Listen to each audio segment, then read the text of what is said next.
Hello, everybody. Welcome to another edition of Real Thoughts with Bob Benham. I am Bob Benham. Who would have thought, right? Anyway, welcome to another episode of my podcast, and thank you for joining in. I really appreciate it. And this one's going to be kind of different. This episode, uh, I'm going way out on a limb on this one. I thought we would talk about relationships, um, and I kind of thought this would really be a stretch. Um, I've had some, I've had some pretty uh, strange uh, relationships in my life. Um, I'm not to say they've been horrific or anything like that. They haven't been horrific. Or well, I guess one has been. It's ended in a horrific way. Um, but other than that, they've been entertaining. Um,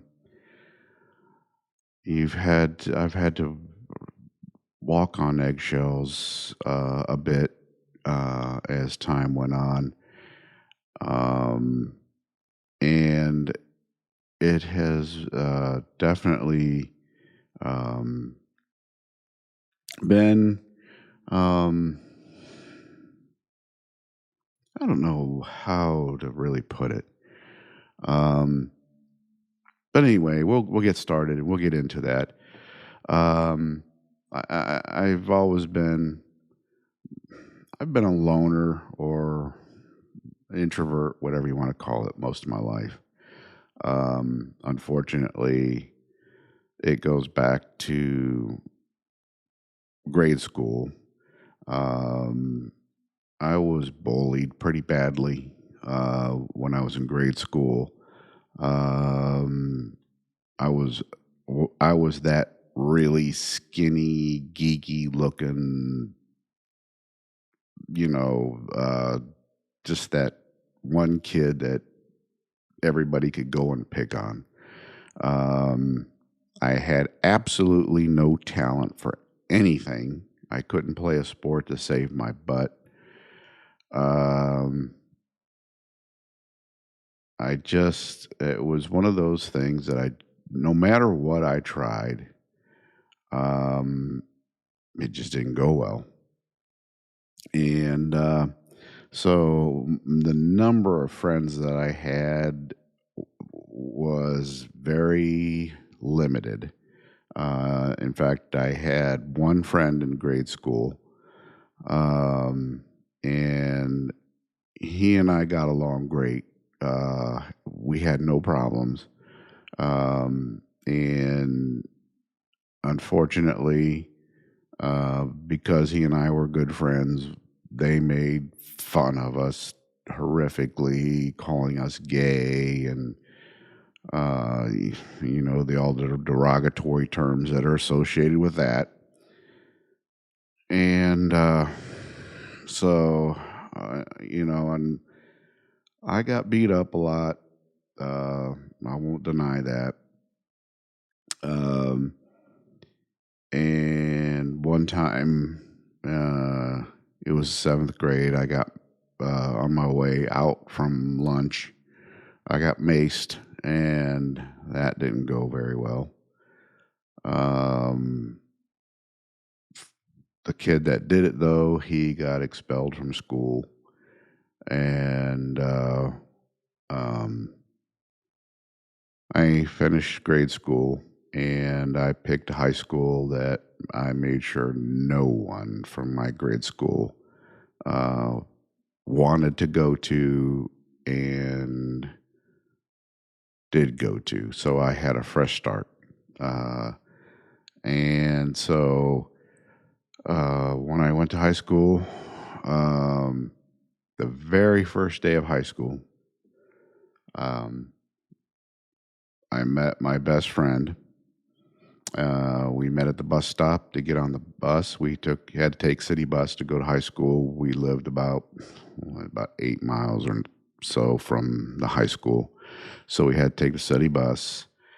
And the very first day, he and I met, and we got on the bus and we started talking, and we've been best friends ever since. And so that's been 44 years now ago.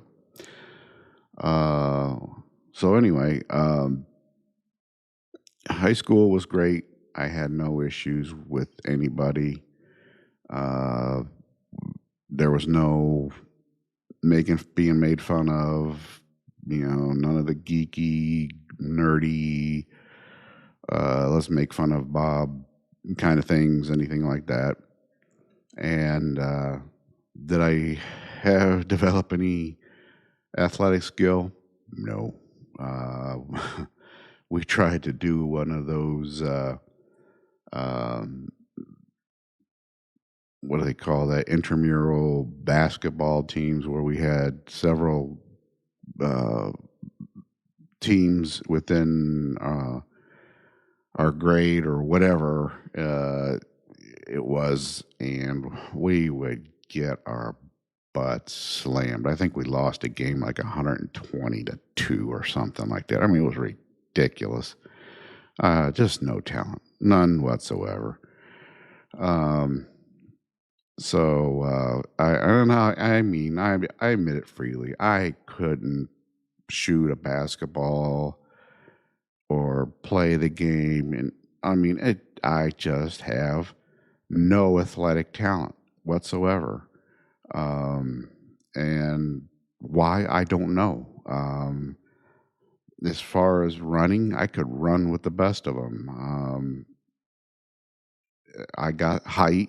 I'm 6'3", so I mean, I got height and all that, but I just have no talent, zero. So who knows? I mean, I just don't know why. Just wasn't blessed with it. But anyway, it is what it is. But yes, I was, the one thing I was good at was music. I enjoyed music. And back in, let's see, I was about 10 years old. My father bought me a drum kit, and I started playing the drums. Self-taught. I tried to take lessons, and the bad part was I struggled horrifically because I'm left-handed, and everybody kept trying to teach me to play right-handed, and I kept complaining, kept trying to say I can't do it. It's not comfortable. I couldn't play right-handed. No matter what I tried, no matter how hard I tried, it just wasn't comfortable. It wasn't. It just couldn't do it. So, early life was tough. Being that loner, being that introvert, I didn't go out to seek friends. I had my best friend and maybe one or two other people I hung around with. And that was about it. When it came time for dating in high school, golly, there was no luck when it came to that. I would ask a girl out, and geez, oh boy, that was just a joke too. I that old adage of Oh, I just like you as a friend. Boy, those were death words. If you ever heard any, um, I heard that more than I cared to ever say I heard that. I think if I had a nickel for every time I heard that, I'd have been a rich man. Um, but I did, and again, it is what it is. Um, I got along with the girls. I talked to a lot of them. Um, and yes, I mean, I was friends with them. Yeah, yeah, there was quite a few that I was friends with. Just never clicked on the old uh, trying to be boyfriend girlfriend. I mean, it just didn't happen. Um, there were what the only girlfriend I had in high school was a girl I dated that wasn't even from the area. I mean, she was from a different county. She wasn't anywhere, I mean, not even closely related to that circle of schools uh, from that inner circle of, I went to an all male school, and there were three all female schools surrounding mine. And so there was kind of like a clique within that. Well, you would think that I would have a shot with, three girls schools around one all male school. I didn't have a prayer. And so here I'm dating a girl from not even within my county, but from outside my county in a totally different school district. I mean, just uh, in a blind date to go with that. Um, but I mean, she and I dated for a while. Um, we liked each other a lot. Um, we had some fun. We had a lot of fun together. Um, did the old romantic stuff. We went to junior prom together, and what else did we used to do that, stand on a bridge over a creek and, and enjoy that time and stuff like that. Simple stuff. Nothing crazy, because this was back in the early 80s and the country was in a serious recession. So there was no money to be had, no jobs to be had. So you had to find, I mean, really uh, simple things to do to be able to enjoy what you were doing. So uh, that was my first uh, girlfriend, and that one kind of ended abruptly. Mom and dad weren't too happy the fact that she lived out of the county, and so for me to talk to her on the phone, it was long distance. So that made things hard, and because back then long distance phone calls were expensive, and so that didn't last very long. I think it lasted maybe a total of 6 months, and that the kibosh was put on that. So uh, after that, that was pretty much it for me for dating. Uh, and then let's see, I ended up deciding that I wanted to become a priest.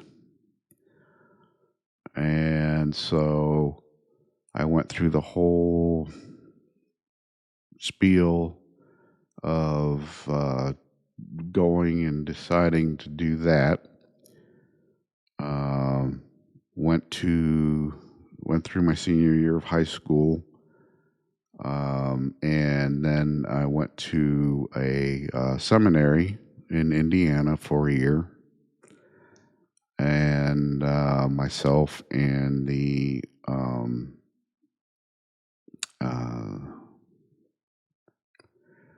uh, what do they call him? The provincial of the order. He and I didn't see eye to eye very well. And I questioned some things within the church.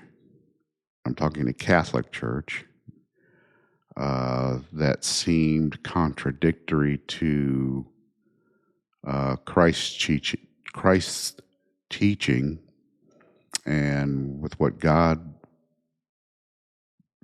teaching. And they did not like that.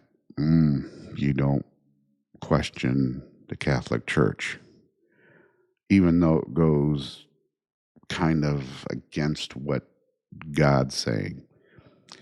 So I was told I was too radical for the church. And I said, you know what? You may be right. And I got up from that meeting and said, I'm out of here. And I quit the seminary, pretty much quit the church. And I walked out, and that was the last of that. And so it was toward the end of my year of college, and I stayed in the regular dorm for I think it was the last 30 days or so. And I quit college, and I went in the Navy. I dated one girl when I was in college, because we were allowed to date, even though we were in the seminary. And dated her for, I think, 2 months. And that was a really strange relationship.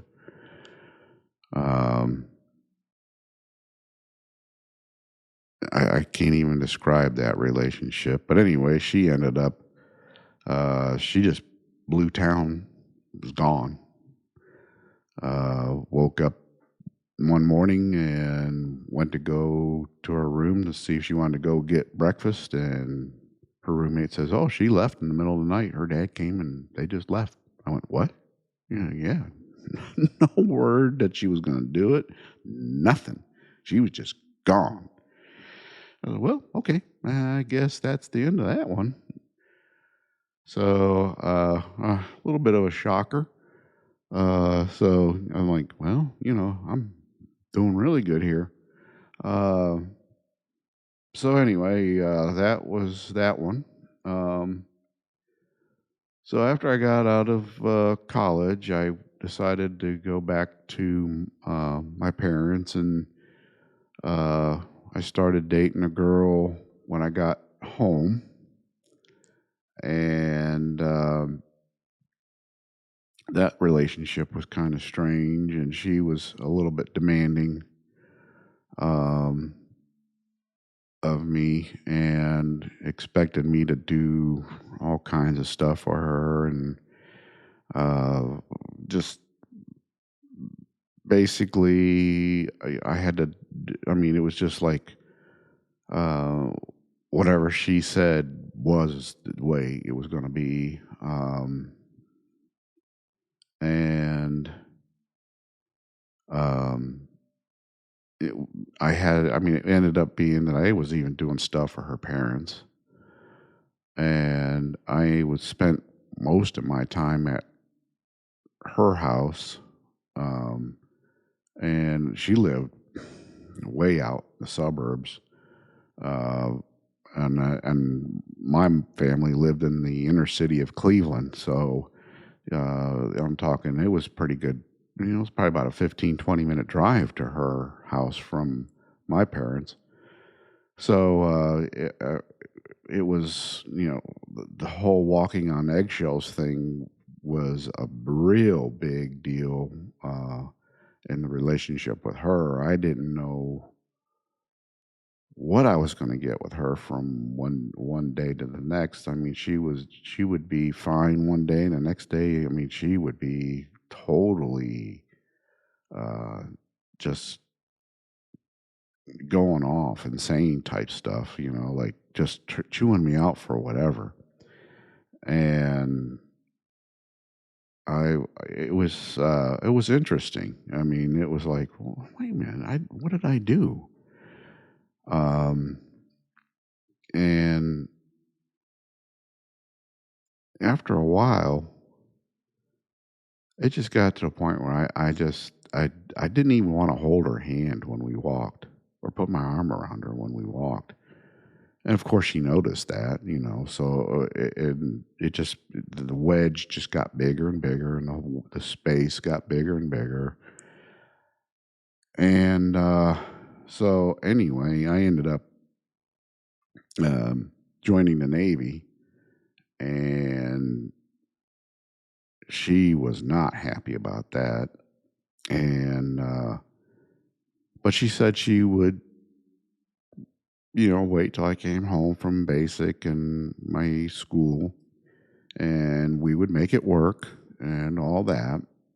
And so I was like, well, okay, fine, we can do this. And while I was gone, I think I got like 3 letters from her over a 4 month period of time. And I'm going, this ain't gonna work. And because I was writing her like once a week, if not more than that. So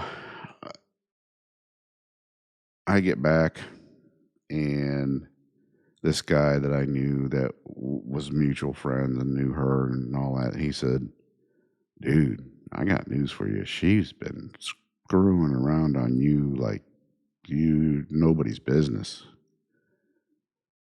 And I'm like, really? He goes, yeah, I'm telling you she is. I'm going, okay. So hey, it's done. I'm not gonna put up with that. You're not faithful to me while I'm gone. I am to you. Forget it. And so she wasn't happy about it, of course, but it was over. And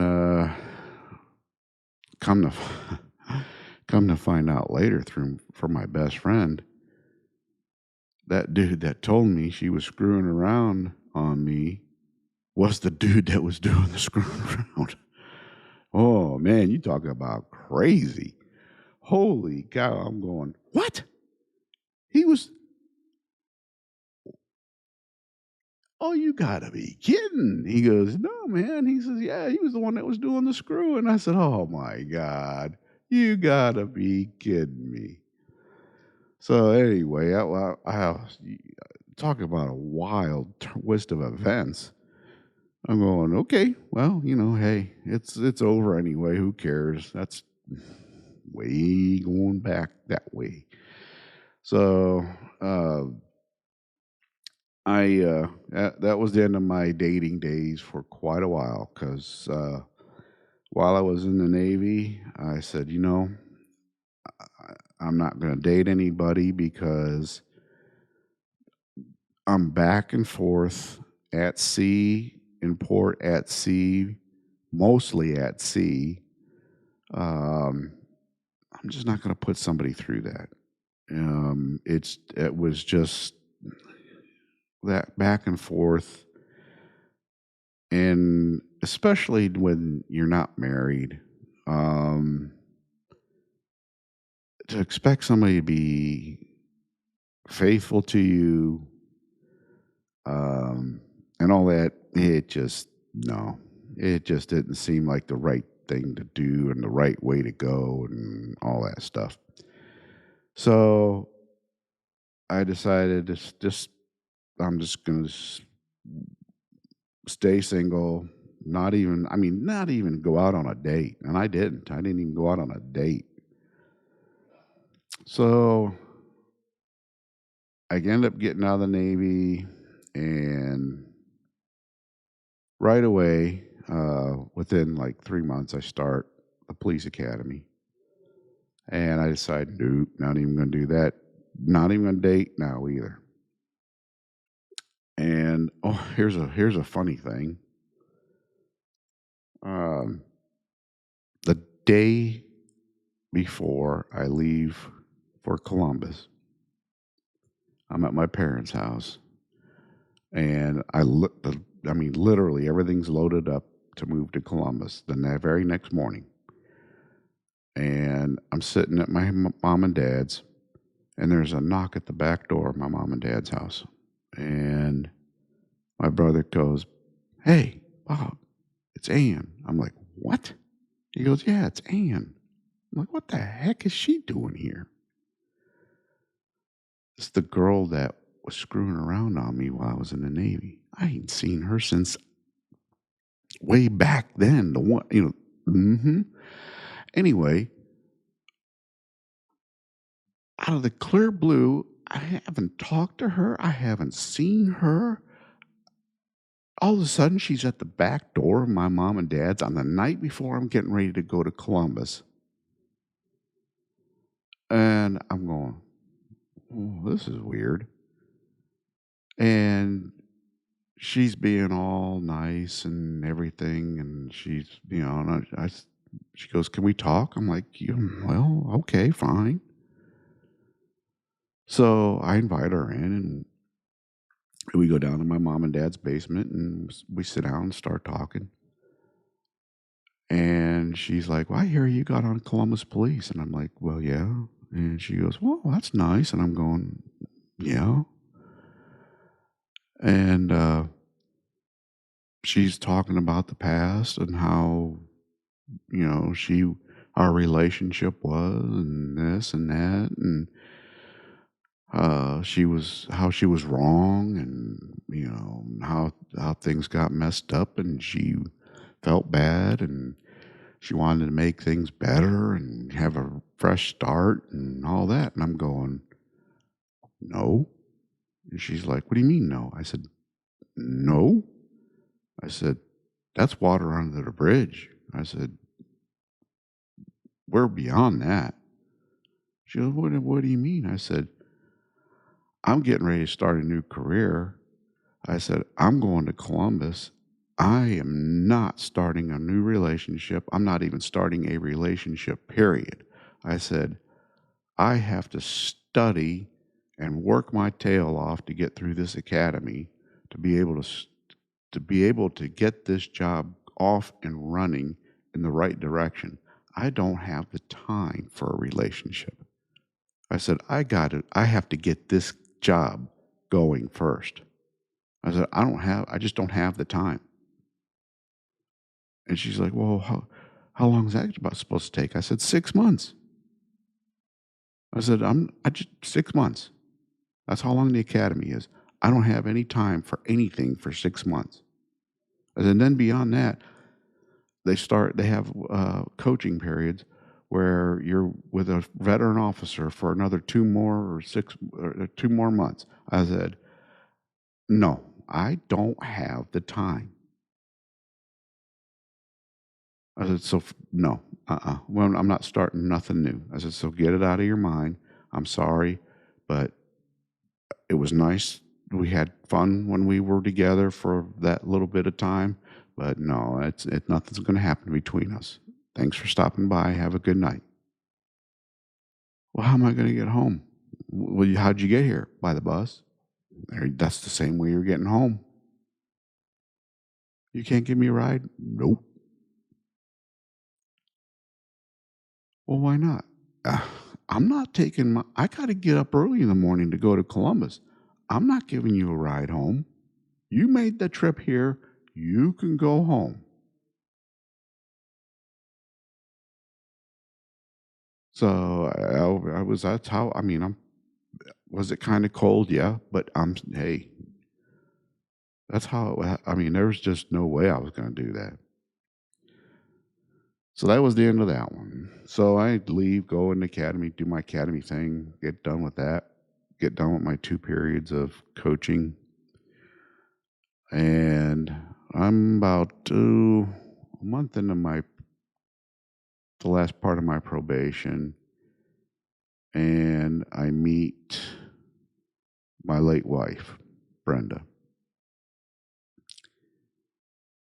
And I see her walk into the precinct. She was a police officer too. She walks into the precinct, and I was sitting at the computer, and I see her reflection in the screen. And the moment I saw her, I was like, oh, I, I fell in love immediately. And I knew that that was, I was pretty much set. And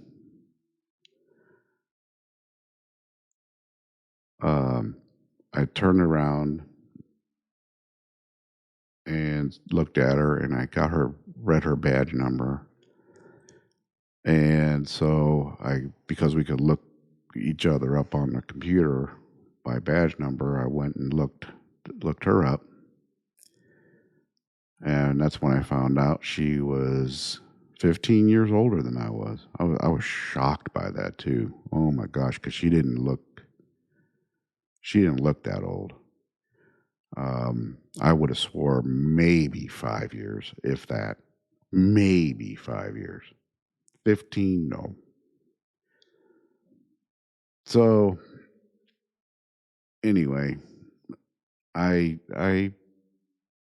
kept it really on the QT because you just that as a police officer and you wanting to date another police officer. No, that's something that's something you just keep very quiet on if you even attempt to try to do something like that. So anyway, we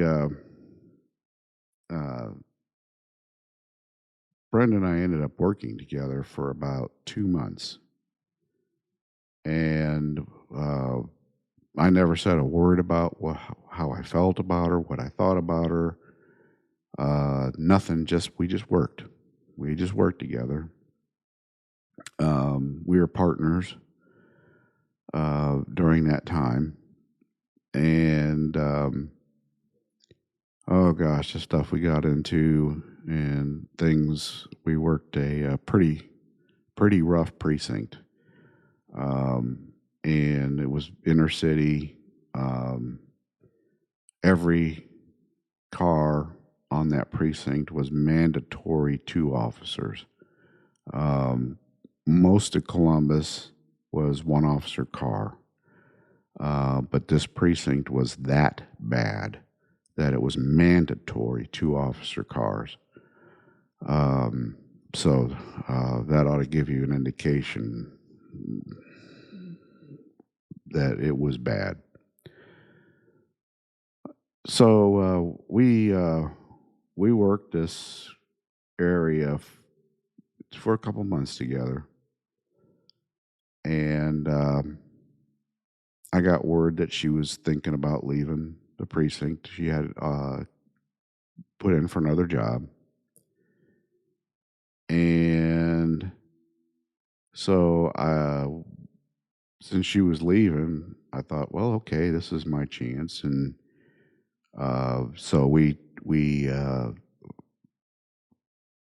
so I asked her out to one of we had a shift party. We worked third shift at the time, and every so often the third shift would get together for an after shift party at the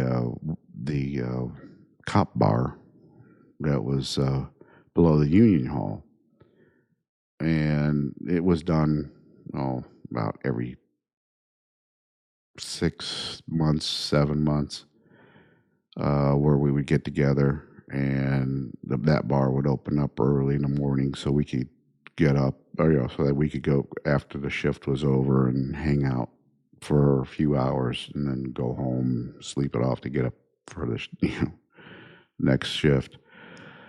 So anyway, we did that, and I asked her if she was going to go, and she was like, "Nah, I'm not going. I'm going home. I got my kids to take care of. Blah blah blah blah."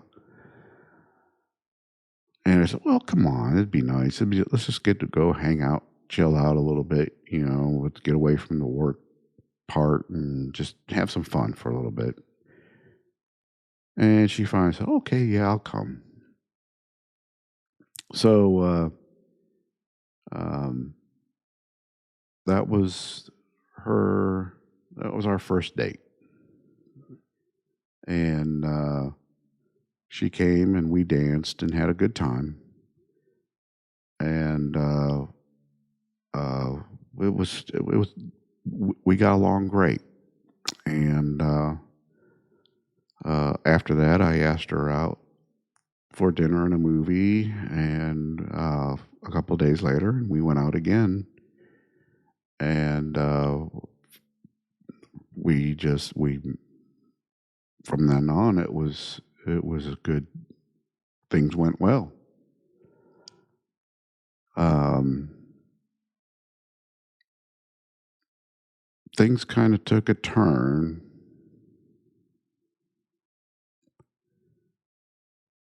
Um, well, it was about 2 years into the relationship. Um, she she got her house out of the divorce because she was going through, or she had just filed for her divorce from her ex um, back then. Um, her kid's father, while right before I started dating her, she had just filed for divorce. Of course, her ex blamed me, saying that I was the cause of the divorce. Yeah, that was fun. Um, and so that caused a lot of issues right away, um, even though it wasn't true. But the kids, for the most part, the kids saw right through that. I mean, the kids were at the time, they were already in their teens. So they pretty much saw through what their dad was trying to push. Um, but she ended up getting the house out of the divorce, and she wanted me to move in with her uh, into the house once the divorce was settled. And right away, I kind of was like, no, that's not a good idea. You move back home and take the kids and move into the house and settle in and get things kind of into routine. And then once things settle down, then and my lease expires with my apartment, then I'll move in. That way the kids kind of will be okay with it. And she was like, "Oh, no, no, no! You need to come in now. Don't worry about breaking your lease. We'll just all move together." And I was like, my gut says let's just kind of ease into this. Let's just and not push it. I said something's just kind of for me. My gut's saying this just kind of. Well, she kept pushing it, pushing it, pushing it, and finally I gave in. I said, "All right, fine, I'll move in." And my gut was right. I should have stuck to my guns and said, no, you do move in, get settled in. And because the kids did not like me being there. And especially with the divorce just being done, dad just moved, and Mom's now got the house. The kids are just now back in the house. Their friends are now just coming back around. And all of a sudden, here's this strange guy with their mom in the house. Just didn't fly. So, needless to say, the kids made my life hell.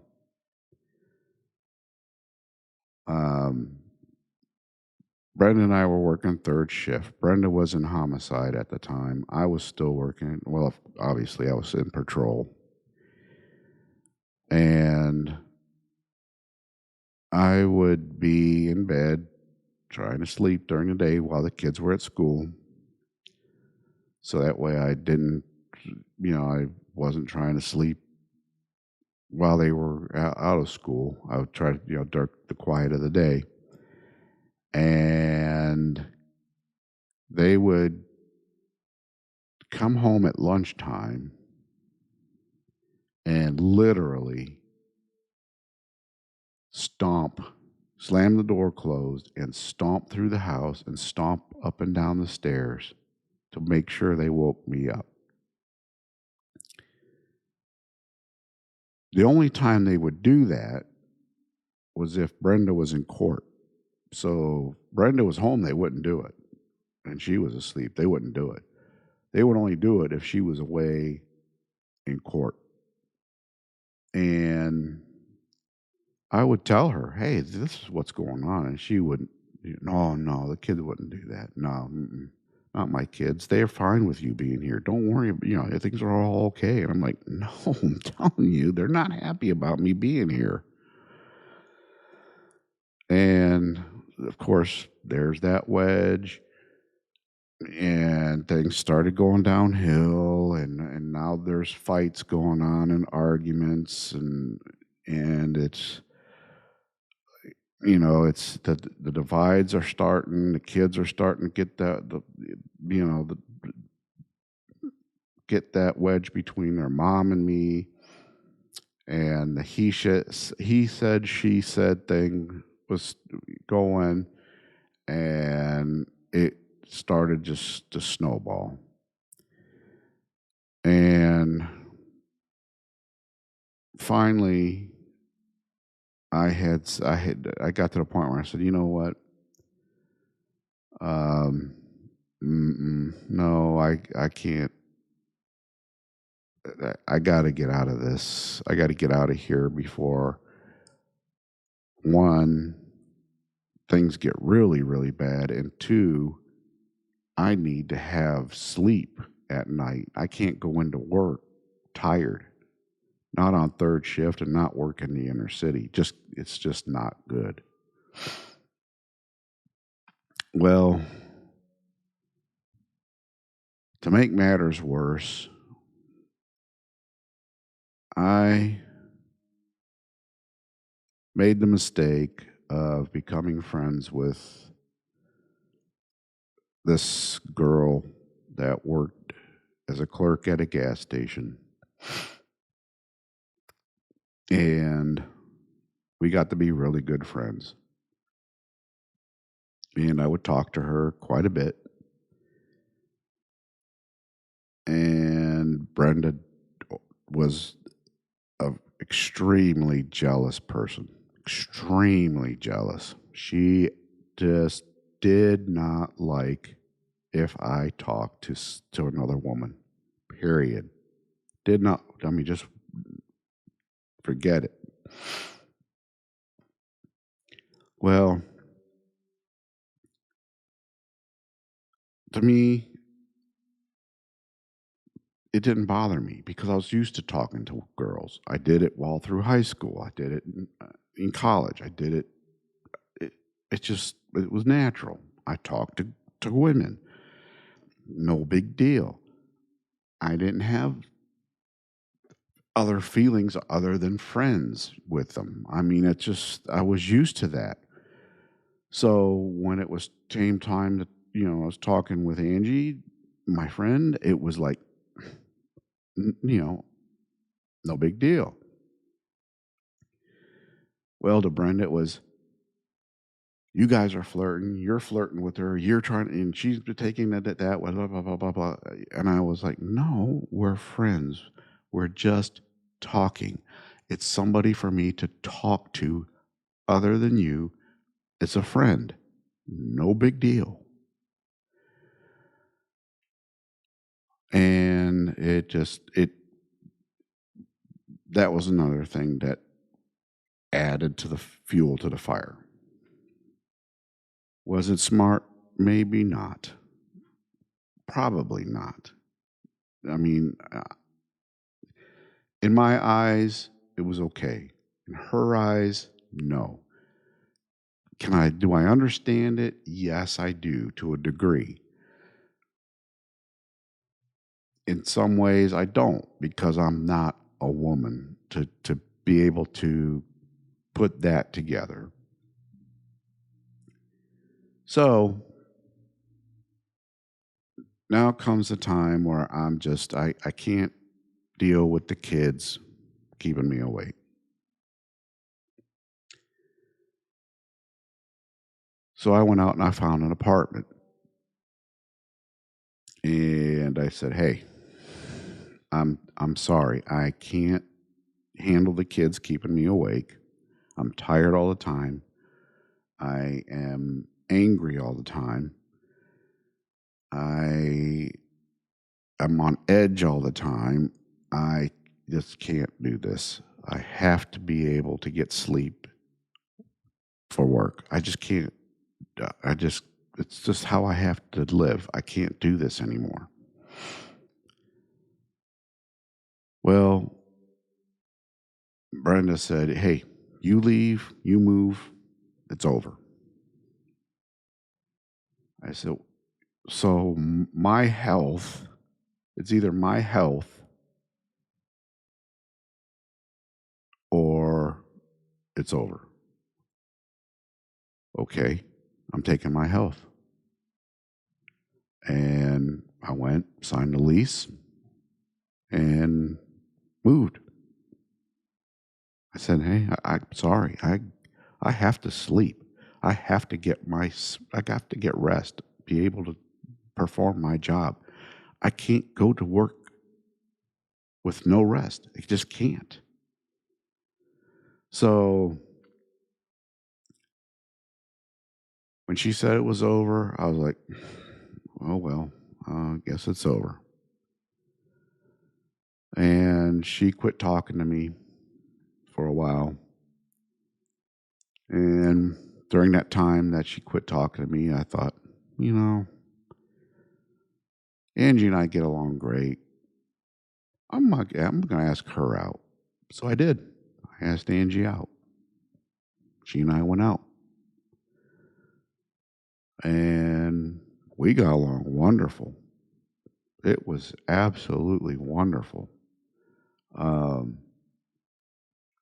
there was absolutely no bickering, no nothing. I mean, we got along just great. We enjoyed the same things. We had a fun time. We joked with each other. We laughed. I mean, it was just wonderful. And Brenda got word of that we were going out. Oh boy.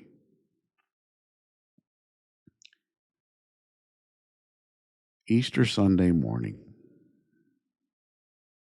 I'm at my apartment and I just got home from work, getting ready to go to sleep.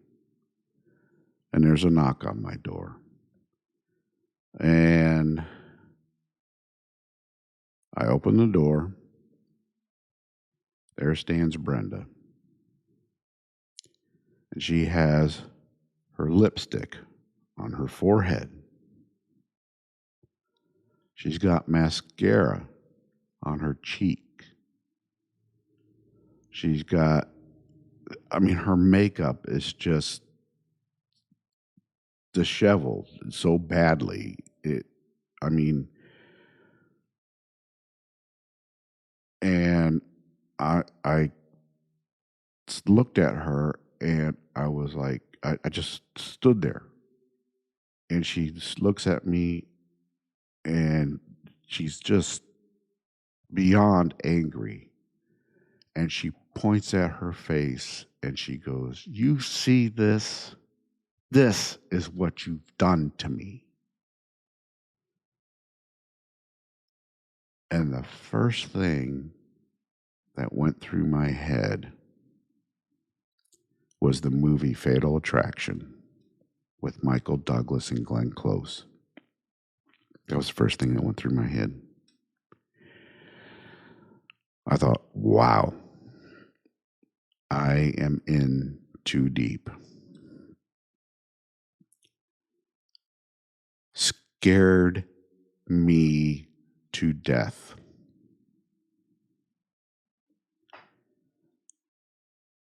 I just didn't know what to do. So I had Brenda come in. I said, "Go wash your makeup off your face." I said, "You look ridiculous." And I didn't know what to do. I did not know what to say. I was just stunned and just, what can you say? I mean, here I am, 26 years old. Here's a, what, 41-year-old woman standing here in front of me acting like this. And what do you do? I mean, what do you say? What do you, I mean, and how much of a threat is she? What? And I froze. What do you, I mean, I didn't know. So I sat down and I said, "Well, we got to talk." And she goes, "I want you back. You can't be with her." And that just kept going and going and going and going and going. And then that's all it was. And um, heck, I mean, it became an ultimatum. I gave her up and had to have her and take her back, period. That's what it boiled down to. And so uh, I had to make a choice right then and there. And I was afraid for me. I was afraid for Angie. And I was afraid for Brenda because I had no idea what she was capable of. No idea. And so at that point, for the safety of everybody, I made the choice to go back with Brenda. And I know everybody would right now criticize, say, "Well, why didn't you turn her into the police department? Why didn't you say something because of that?" And blah, blah, blah, blah, blah. You know, that question has haunted me for years and years and years. And the answer, the only answer I can give you is because I could not be that person to take away her career.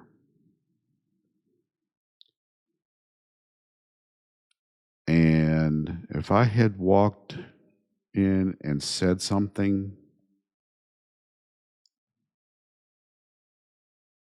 and she ended up being fired or whatever, um, who knows what would have happened to me? Who knows? And I wasn't willing to take that chance.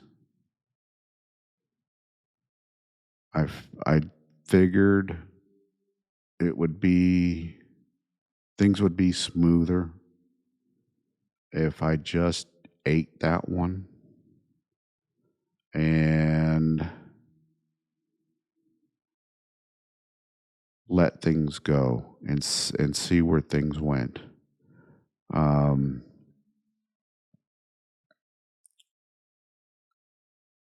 so I that's what I did, and thankfully that turned out fine. Um, Not the greatest, but fine. Nobody was hurt. Um, but it was tough, but that's all on that one. Um, there's more I want to talk about with this. Uh, I'll have to go into it in another uh, episode. I didn't realize that we were getting this far along. Um, but I wanted to get talk about this stuff because this is important. People need to hear about what other people go through. Um, I've been through quite a bit. Um, this is just the beginning, and so bear with me, please. The the story gets better and it gets worse. And with that, I'm going to get out of here for now. Thank you for tuning in. Thank you for giving me a listen. Uh, Please come back. And thanks again. And I appreciate everybody that does check in. God bless you. God bless the United States of America. And until next time, this is Bob Benham. You're listening to Real Thoughts with Bob Benham. Until next time, take care of yourselves. Bye bye.